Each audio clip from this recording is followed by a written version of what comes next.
Le secrétaire général et président Tollam préside une réunion du bureau politique consacrée aux principaux documents qui seront soumis au 14e congrès du parti.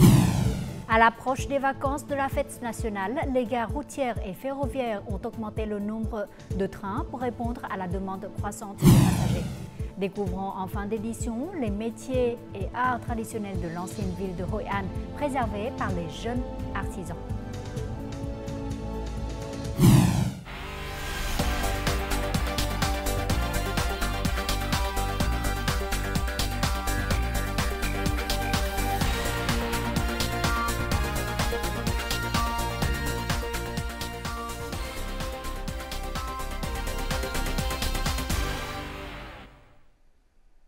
Mesdames et messieurs, bonjour. Merci d'être avec nous dans cette nouvelle édition du Journal francophone. À l'occasion de la fête nationale vietnamienne, ce vendredi 30 août, les plus hauts dirigeants du pays se sont recueillis devant le mausolée du président Ho Chi Minh à Hanoï. Ils ont déposé des gerbes de fleurs en hommage au père fondateur de la nation. Parmi les personnalités présentes figurait le secrétaire général du Parti communiste vietnamien et président de la République, To Lâm, le Premier ministre Phạm Minh Chính, le président de l'Assemblée nationale Trần Thanh Mẫn et le président du Front de la Patrie du Vietnam, Đỗ Văn Chiến. La cérémonie s'est poursuivie au mémorial des martyrs héroïques où la délégation a rendu hommage aux combattants morts pour la libération nationale. Toujours ce vendredi 30 août, au siège du comité central du parti à Hanoï, le secrétaire général du Parti communiste et président To Lâm a présidé une réunion du bureau politique et du secrétariat du parti consacrée aux principaux documents qui seront soumis au 14e congrès du parti. Les plus importants sont le projet de rapport politique et le rapport récapitulatif relatif à un certain nombre de questions théoriques et pratiques sur le renouveau socialiste au cours des 40 dernières années au Vietnam. Le leader du PCV a souligné que le 14e congrès du parti sera un jalon important du chemin de développement national. Les rapports et les documents soumis à ce congrès devront avoir élaboré soigneusement de façon à constituer des documents théoriques de base tout au long du prochain exercice. To Lâm a demandé aux organismes chargés de l'élaboration des documents de prendre en compte les commentaires du bureau politique, du secrétariat et les autorités concernées de façon à soumettre une première mouture lors du 10e plénum du comité central du parti. À l'occasion du 79e anniversaire de la Révolution d'août et de la fête nationale le 2 septembre, une cérémonie d'inauguration des travaux du Centre national des expositions et des foires a eu lieu vendredi matin dans le district de Đông Anh à Hanoï. Le Premier ministre Phạm Minh Chính a assisté à l'événement. Investi par Vingroup et couvrant 90 hectares, le centre sera l'un des 10 plus grands sites d'exposition au monde. Il vise à accueillir des événements et des expositions commerciales internationales majeures similaires au modèle des expos de Dubaï, Francfort et Milan. En outre, il devrait être un monument architectural de premier plan capable d'accueillir des événements internationaux importants. Pour assurer une utilisation efficace du centre, Hanoï accélère le développement des infrastructures, notamment de nouveaux ponts et des chemins de fer urbains pour améliorer la connectivité et soutenir le développement de la capitale en une ville culturelle, civilisée et moderne.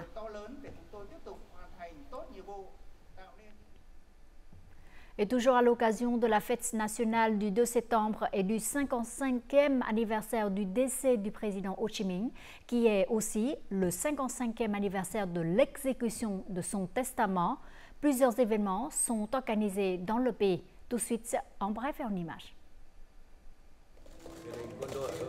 Le site des reliques du président Ho Chi Minh au palais présidentiel a inauguré vendredi matin une exposition nationale intitulée « Le testament du président Ho Chi Minh, valeurs et la vitalité éternelle ». Présentant plus de 200 documents, images et graphiques, l'exposition est divisée en 3 sections. La vie et la carrière révolutionnaire de Ho Chi Minh, la création et le contenu clé de son testament et son impact au cours des 55 dernières années. Après l'exposition, le contenu sera compilé dans une vidéo et mis à disposition sur le site internet du site des reliques de Ho Chi Minh. L'exposition sera ouverte aux visiteurs jusqu'au 30 septembre. Une exposition de livres présentant près de 3000 livres et documents sur la vie, la carrière, l'idéologie et le testament du président Ho Chi Minh a ouvert ses portes ce vendredi 30 août. La pièce maîtresse de l'exposition est une présentation de 5 trésors nationaux, dont La Voix révolutionnaire, Journal de prison, Appel à la résistance nationale, Appel aux compatriotes et aux soldats de tout le pays et Volonté. L'exposition se déroule jusqu'au 14 septembre.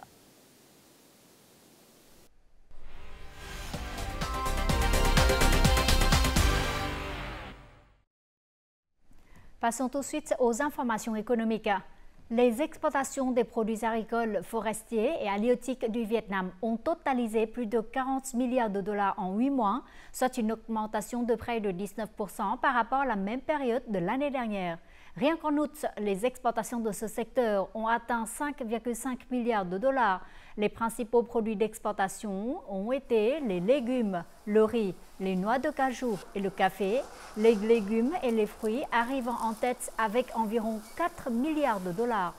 L'excédent commercial du secteur s'élève à près de 12 milliards de dollars, soit une hausse de 68% par rapport à l'année dernière. Le bois, le café, les légumes, le riz et les crevettes étant les principaux contributeurs. Le dollar américain a connu une dévaluation continue depuis le début du mois d'août. En presque un mois, le prix du dollar a diminué de plus de 3,6% par rapport aux autres devises étrangères fortes. Le taux de change entre le dollar américain et le dong vietnamien a chuté à son plus bas niveau depuis près de 6 mois. Cela aide à réduire les coûts de production et à stabiliser les taux d'intérêt intérieurs, contribuant ainsi à freiner l'inflation. Le taux de change interbancaire est parfois descendu sous la barre des 25 000 dong le dollar américain. Selon les prévisions, la Réserve fédérale américaine pourrait ajuster sa politique monétaire en septembre. Cela pourrait augmenter encore la valeur du dong vietnamien. Lorsque la Fed abaissera ses taux d'intérêt, le besoin de stocker en dollars diminuerait. Les gens garderont les épargnes en dong au lieu de les changer en dollars. Cela aidera à réduire la pression sur les taux de change. La baisse du taux de change aidera les banques à accéder plus facilement à des ressources de capitaux moins chères, en particulier dans le contexte où la croissance créditaire a augmenté de 6,63% par rapport à la fin août 2023. La liquidité des capitaux sur le marché est moins stressante et les banques peuvent mobiliser des impôts avec des taux d'intérêt plus adaptés, fournissant ainsi des capitaux bon marché aux entreprises. Les premiers bénéficiaires de cette dévaluation du dollar sont les entreprises qui doivent dépenser des dollars pour importer des matières premières pour produire des biens destinés à la consommation intérieure ou pour honorer les contrats d'exportation. Les coûts d'importation des matières premières sont moins élevés, les prix de vente sont également moins chers, ce qui contribue à freiner l'inflation. La baisse de l'inflation qui est due aux importations entraînera la baisse du prix des biens de consommation. À ce rythme, le Vietnam est confiant de réaliser l'objectif fixé en termes de maîtrise de l'IPC. La diminution du taux de change est bénéfique pour les entreprises. Selon les experts, l'économie nationale pourra atteindre le double objectif de contrôler l'inflation à 4 ou 4,5% et de réaliser en même temps une croissance du PIB d'environ 7% cette année. Cette année, le congé de la fête nationale aura lieu du 31 août au 3 septembre. À cette occasion, la demande des consommateurs devrait augmenter considérablement. Actuellement, les systèmes de distribution et les magasins de détail lancent de nombreuses campagnes promotionnelles pour stimuler la consommation de produits made in Vietnam. Des milliers de produits sont disponibles avec des remises allant de 10% à 50% pour répondre à la demande des consommateurs pendant les prochaines vacances et la fête de la mi-automne. Cette femme visite les magasins de fruits 1 ou 2 fois par semaine. Elle recherche des produits frais, fabriqués localement à des prix raisonnables. Je préfère les produits vietnamiens haut de gamme. Les produits vietnamiens s'améliorent en qualité tout en étant environ 2 fois moins chers que ceux importés. Cette année, les consommateurs ont tendance de se tourner vers les produits nationaux. Le programme de stimulation de la demande des consommateurs de cette année se concentre sur les produits fabriqués au Vietnam. Plusieurs programmes promotionnels ont été lancés dans toutes les catégories de produits car la demande devrait augmenter de 10 à 15%. Nous nous concentrons sur l'offre d'une gamme plus large de produits et la mise en œuvre de divers programmes de remise, de 10% à 50%. Le transport et la distribution sont essentiels. Le ministère a recommandé aux localités de charger les entreprises d'acheter des marchandises à grande échelle pour assurer la disponibilité des produits. Le ministère de l'Industrie et du Commerce a noté que le programme national de stimulation de la demande des consommateurs, comprenant une promotion d'1 mois, sera déployé dans toutes les provinces et villes. Cette initiative vise à garantir aux consommateurs l'accès à des produits de haute qualité à des prix abordables dans toutes les catégories de produits.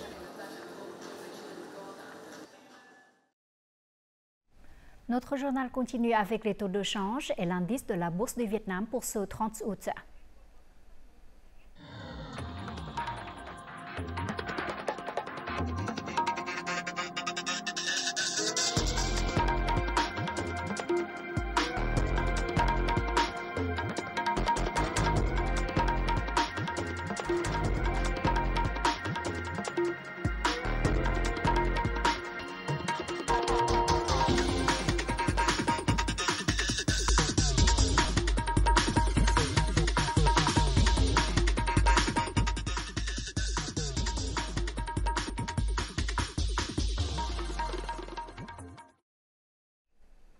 Les 2 plus grandes portes d'entrée internationales du Vietnam, les aéroports de Tân Sơn Nhất et de Nội Bài, se préparent à accueillir près d'1 million de passagers pendant les vacances du 2 septembre. Pour assurer le bon fonctionnement des opérations, les 2 aéroports ont coordonné leurs efforts en mettant l'accent sur la sécurité, la sûreté et l'ordre. Ils ont également demandé à des représentants des compagnies aériennes de se tenir au comptoir pour aider les passagers en cas de retard ou d'annulation de vol. À l'approche des 4 jours de congé de la fête nationale le 2 septembre, plusieurs personnes ont prévu de voyager ou de retourner dans leur ville natale pour rendre visite à leur famille.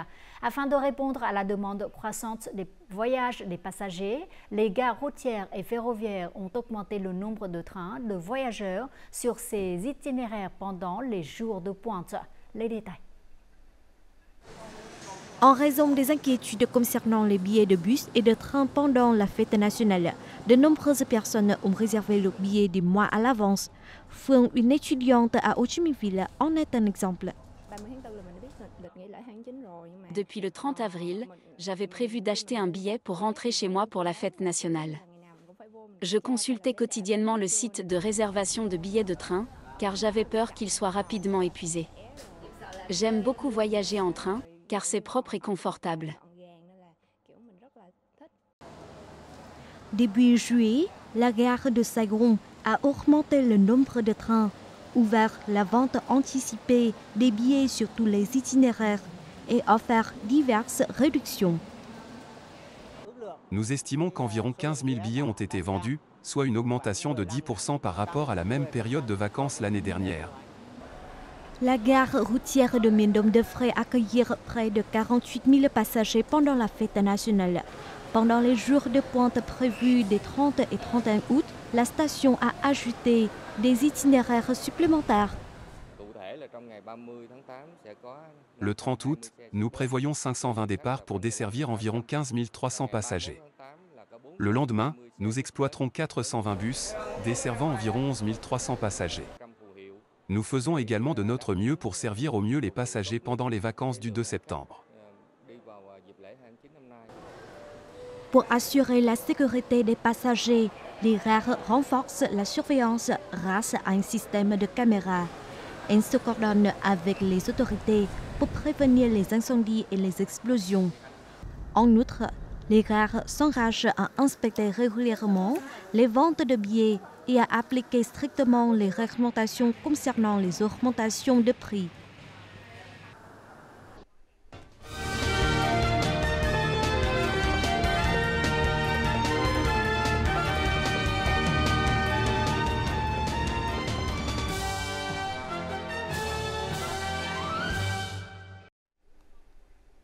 Voici un condensé des faits marquants de la semaine écoulée, résumé en bref et en images.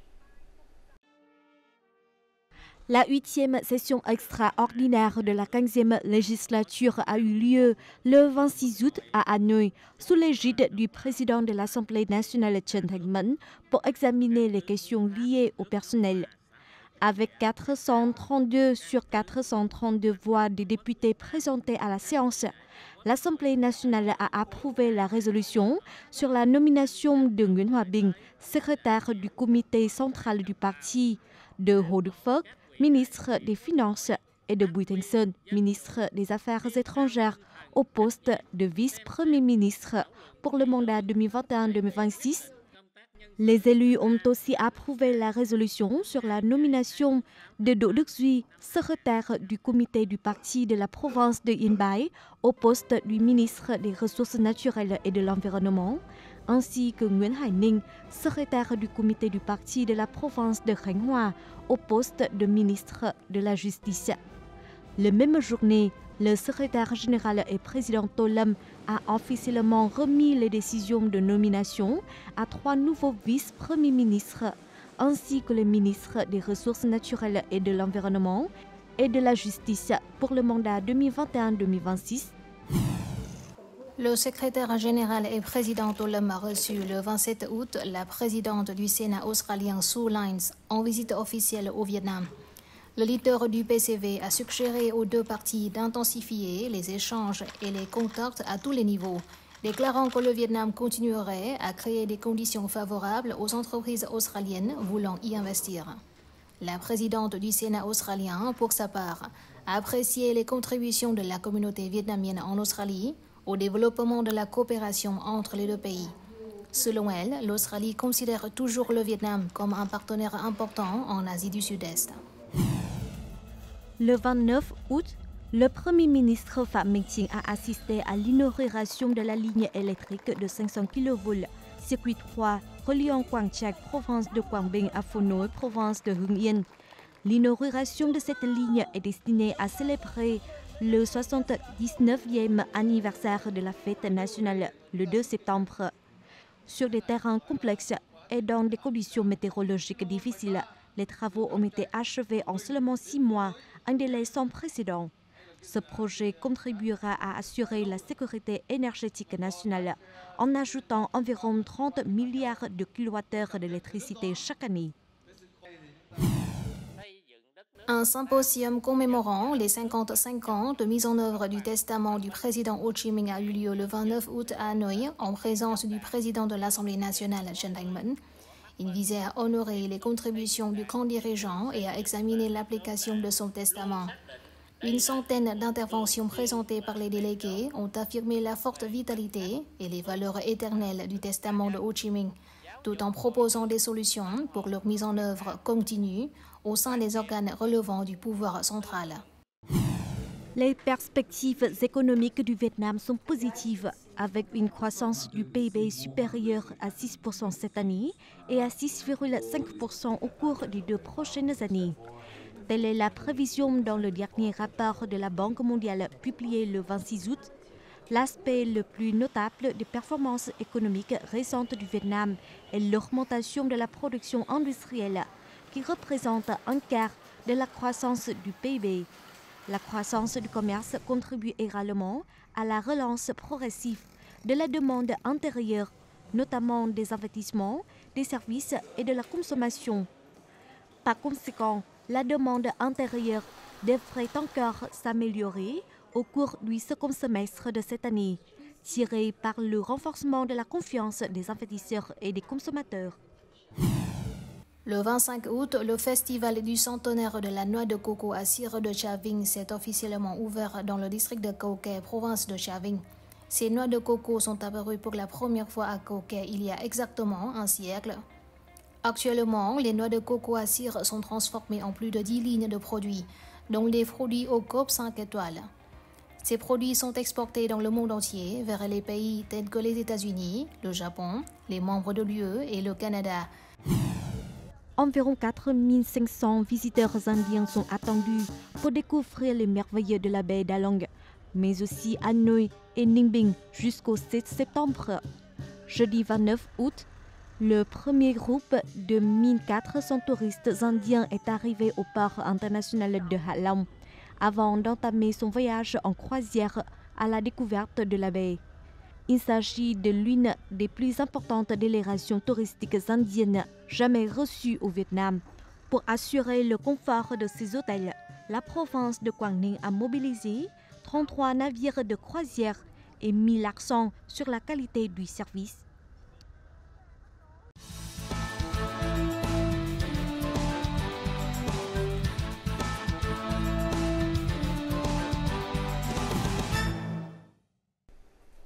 L'artisanat et les arts populaires sont les côtés forts et les domaines que l'ancienne ville de Hội An préserve et valorise depuis plusieurs années.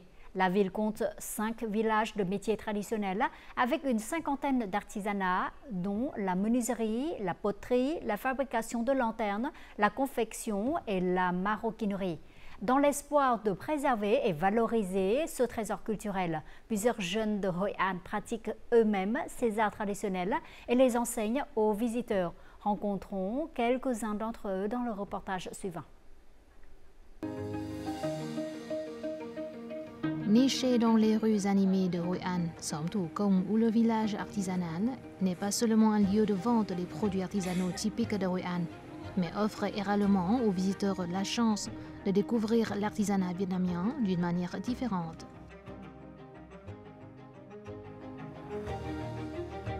Xóm Thủ Công a été créé en juin 2023. Au départ, nous n'avons organisé que des ateliers de maroquinerie et de couture. Plus tard, nous avons eu l'idée de nous connecter avec des amis qui font également de l'artisanat. C'est ça qui a eu l'idée de créer un endroit comme un village artisanal.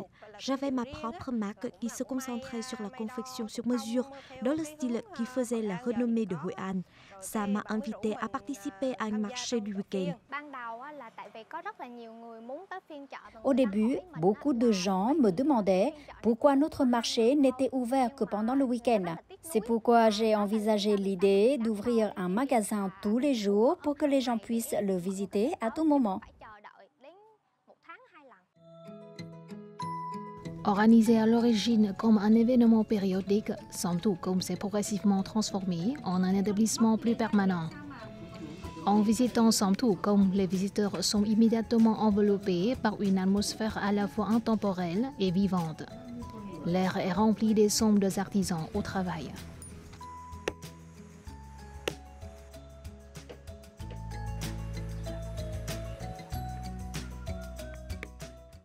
À Xóm Thủ Công, nous proposons actuellement 7 ateliers. Le premier consiste à fabriquer des articles en cuir faits à la main. Le deuxième est la sculpture sur cuir.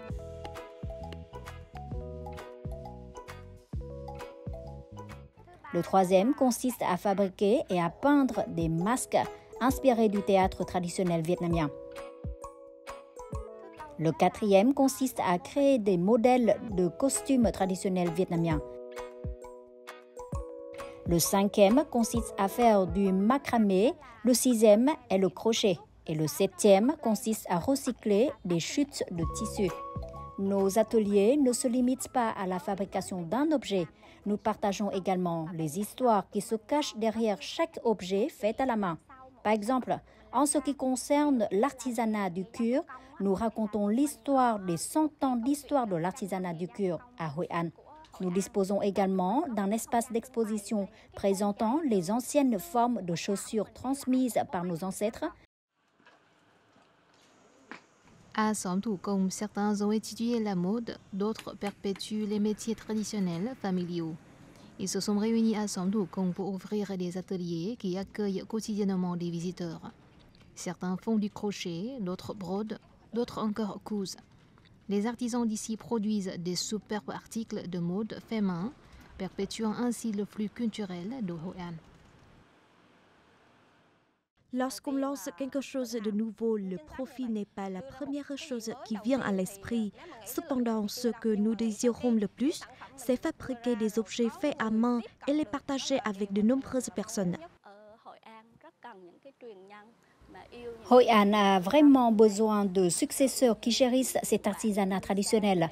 Honnêtement, des gens comme Misa, Mok et d'autres membres de Som Thu Kong sont des successeurs précieux car ils ont le désir de préserver l'artisanat transmis par leurs ancêtres. Dans un monde de plus en plus dominé par la production de masse, Som Thu Kong témoigne de la valeur durable de l'art fait main. C'est un endroit où le temps ralentit, permettant aux visiteurs d'apprécier la beauté des choses faites avec patience, soin et amour. C'était la première fois que j'apprenais à couper et coudre du cuir. C'est une expérience très intéressante. Hoi An est une belle ville. Le paysage ici est magnifique. Ce qui rend Hoi An spécial, c'est la communauté ici. Il y a beaucoup d'étrangers et de touristes et les gens ici sont très gentils et généreux. Je suis déjà allée à Som Thu Kong, mais c'est la première fois que je participe à un atelier. J'aime la façon dont les gens d'ici, dotés de nombreux talents différents, sont prêts à partager leurs connaissances avec les autres. Mais surtout, ils se soutiennent toujours. Je pense que Hoi An a une âme particulière. Je ne sais pas comment le décrire, mais je pense que d'autres villes du monde doivent développer des métiers traditionnels pour attirer à la fois les étrangers et les locaux. Mais Hoi An a toutes ces choses. Hoi An est un joyau du Vietnam. Au-delà des rues pittoresques et de l'architecture historique, Som Thu Kong invite les touristes, en particulier les étrangers, à s'immerger plus profondément dans le tissu culturel de Hoi An. Les expériences immersives offertes par Som Thu Kong contribuent à promouvoir et à préserver l'artisanat traditionnel de l'ancienne ville, favorisant une appréciation et une compréhension plus profonde parmi les visiteurs internationaux.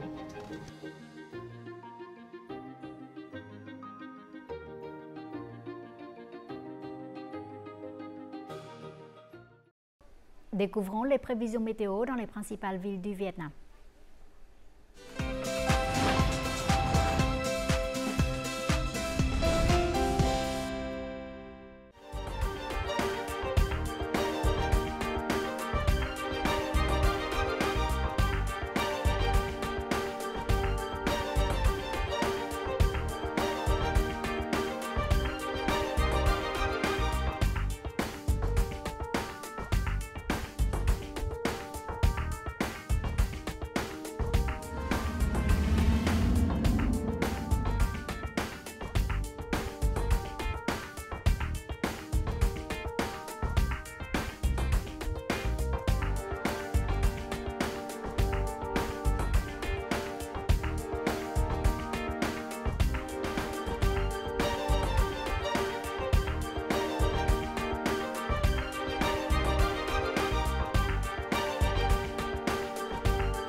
C'est la fin de notre édition. Merci pour votre fidélité. Très bon week-end et très bonne fête nationale à vous tous.